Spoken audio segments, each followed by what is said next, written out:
সিলেট নাম শুনলেই সবার আগে মনে আসে অলি-আউলিয়াদের দেশ, চা বাগান, জাফলং আর ৭ রঙের চায়ের কথা। আজকের পুরো ভিডিও জুড়ে আপনাদেরকে আমি দেখানোর চেষ্টা করব বাজেট ফ্রেন্ডলি জাফলং ট্যুর আর এর আশেপাশের স্পটগুলো। চলেন শুরু করি। সকাল সকাল ঘুম থেকে উঠে ফ্রেশ হয়ে চলে গেলাম পানসি রেস্টুরেন্টে। এখানে স্পেশাল আইটেম হচ্ছে খিচুড়ি, তাই সকালের নাস্তা জমে গেল একদম।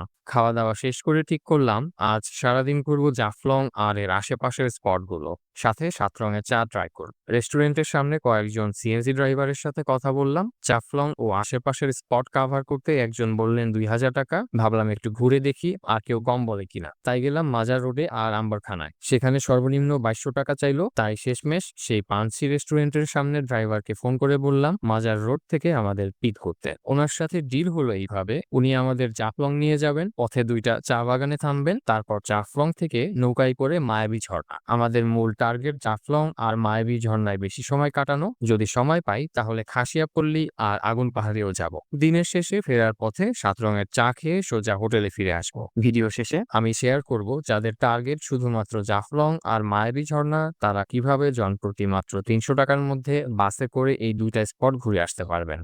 সিএনজিতে ওঠার মোটামুটি আধা ঘন্টা পরে সিএনজি ড্রাইভার আমাদেরকে নামিয়ে দিল চিকনাগুল বাজার এলাকা। এর আশেপাশে অনেকগুলো চা বাগান, এর মধ্যে একটা হচ্ছে হবিনগর সমতল চা বাগান। একদম মেইন রোডের সাথে এটা আপনারা পাবেন। এই চা বাগানটা অনেক বড়, এইখানে তেমন লোকজন নাই আর সমতল হওয়ার কারণে হাঁটা খুবই সহজ।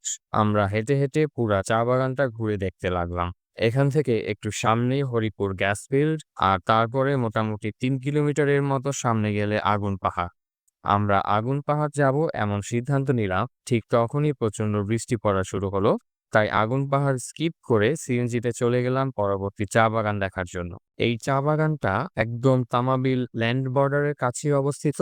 এরপরে আমরা চলে এলাম শ্রীপুর চা বাগান সংরক্ষিত এলাকায়। বেসিক্যালি এটাকে শ্রীপুর চা বাগান আবার শ্রীপুর টি এস্টেটও বলে। জায়গাটা দারুণ সুন্দর, কিন্তু একটু সামনে যেতেই চোখে পড়লো একটা খারাপ দিক। চা বাগানের বাইরে ছড়িয়ে আছে টুরিস্টদের ফেলা ময়লা, আইসক্রিমের কাপ, চিপসের প্যাকেট, পানির বোতল, সবকিছুই। সত্যি বলতে এমন সুন্দর জায়গায় এত ময়লা দেখলে কারোরই আর ভিতরে যেতে ইচ্ছা করবে না। তাই একটা ছোট রিকোয়েস্ট করছি, আপনারা যারা এখানে আসেন দয়া করে ময়লাটা যেখানে সেখানে ফেলবেন না। যদি ডাস্টবিন না পান একটা ব্যাগে করে রেখে দিন, পরে জাফলং বা কাছাকাছি কোথাও ডাস্টবিনে ফেলতে পারবেন। আর যেই দোকান থেকে কিছু কিনবেন অন্তত ওদের দোকানের সামনে রেখে গেলেও চল। জায়গাটার সৌন্দর্যটা আমাদের সবার জন্য, তাই একটু যত্ন নিলে পুরো পরিবেশটাই অনেক সুন্দর থাকে। চা বাগানটা একদম মেইন রোডের পাশেই, গেট দিয়ে ঢুকলেই ভিতরে প্রায় ১৫ থেকে ২০ মিনিট হাঁটতে পারবেন। একদম শেষে গেলে দেখা যাবে ছোট একটা খাল বয়ে গেছে, নাম ৩৩ খাল। আর খালের ওই পাশেই পাহাড় ঘেরা ভারতের বর্ডার। গুড়ি গুড়ি বৃষ্টির মধ্যে পাহাড়গুলো অনেক সুন্দর লাগছিল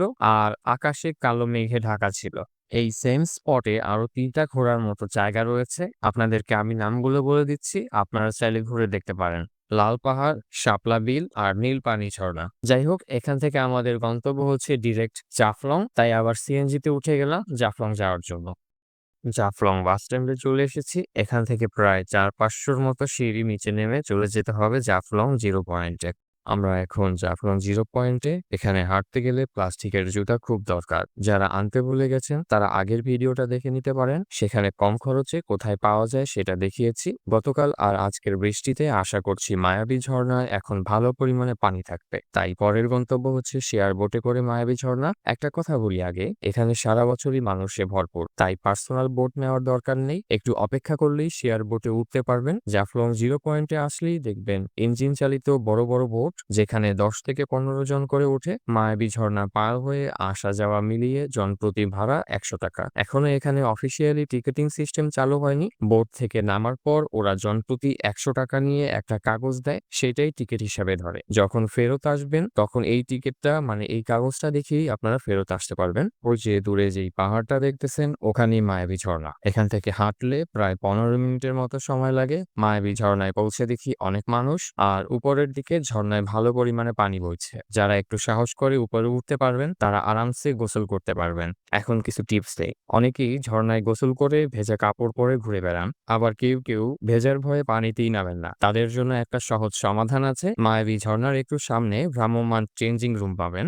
সাথে পাবেন ব্যাগ রাখার জন্য লকার। জনপ্রতি মাত্র 20 টাকায় কাপড় বদলাতে পারবেন। পলিথিন পাবেন 5 টাকা করে পার পিস। আর যদি কারো গেঞ্জি বা টি-শার্ট ভিজে যায় তাহলে এখানেই 100 থেকে 150 টাকায় নতুন গেঞ্জি কিনতে পারবেন। যদিও জাফলং এর সিঁড়ির দিকের দোকানগুলোতে একটু সস্তায় পাওয়া যায়। মায়াবী ঝরনায় প্রায় 3 ঘন্টা গোসল আর ঘুরে বেড়ানোর পর আমরা ফিরে এলাম নৌকাঘাটে। শেয়ার টিকিটগুলো যেকোনো নৌকার জন্যই ব্যবহার করা যায়, তাই একটা বোটে উঠে আবার জাফলং জিরো পয়েন্টের পথে রওনা দিলাম। মাত্র 100 টাকার এই বোট রাইডে যে পরিমাণ রোমাঞ্চ আর ভিউ পাওয়া যায় সেটা ভাষায় বোঝানো সত্যিই কঠিন। এখান থেকে খাসিয়াকলি একদম কাছেই, কিন্তু সময়ের অভাবে যাওয়া হলো না। সত্যি বলতে আপনি যদি ঘুরে দেখবেন এই নিয়তে এসে পুরো সিলেটের মেজর পয়েন্টগুলো কভার করতে চান তাহলে 1 সপ্তাহের মতো সময় তো লাগবেই। জাফলং জিরো পয়েন্টে পৌঁছাতে বিকাল 4:30 বেজে গেল, তাই একটা সানবেড ভাড়া নিয়ে একটু বসে পড়লাম। ঠিক তখনই দেখলাম ভারতের দিক থেকে লোকজন আসছে দুর্গা প্রতিমা বিসর্জনের জন্য। আগে কখনো এমন দৃশ্য দেখিনি, তাই কিছুক্ষণ দাঁড়িয়ে দেখছিলাম। তারপর সিঁড়ি বেয়ে ফিরে গেলাম জাফলং বাস স্ট্যান্ডে